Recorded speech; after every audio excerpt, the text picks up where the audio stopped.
All right, so let's talk through a little bit about actually using Playlister on a Sunday morning.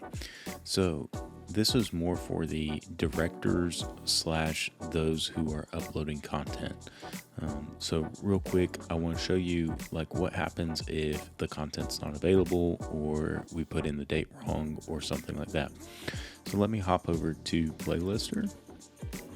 All right, so this is our Playlister screen. And as you can see, the only thing we have available is the announcement slide. So what do we do from here? Well, most likely if the content is not there, the issue is in an availability schedule or in a tagging issue. So let's hop over to our actual Playlister online portal. And let's see, so this is going to be the playlist that we need to add. We can see that our availability date is correct, but wait a minute, we're missing the test tag. So let me put the test tag on there, and there we go. Now we're going to hop back over here, and as you can see, it is already starting to download that media and add that media to the Apple TV.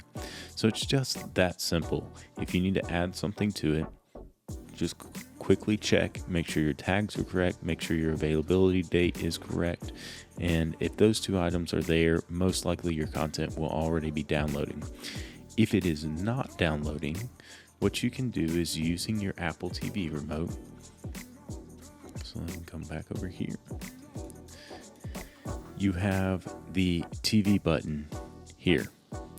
So what I'm going to do is show you on the actual Apple TV itself that when I double click that button, it allows me to then close the app out and I can reopen the app and see where it's at.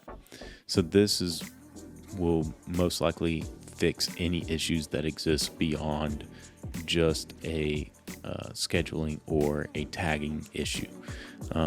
Now, the one thing to consider is that it does have to download the media before it can play it. I have had at the church a lot of success with downloading the media.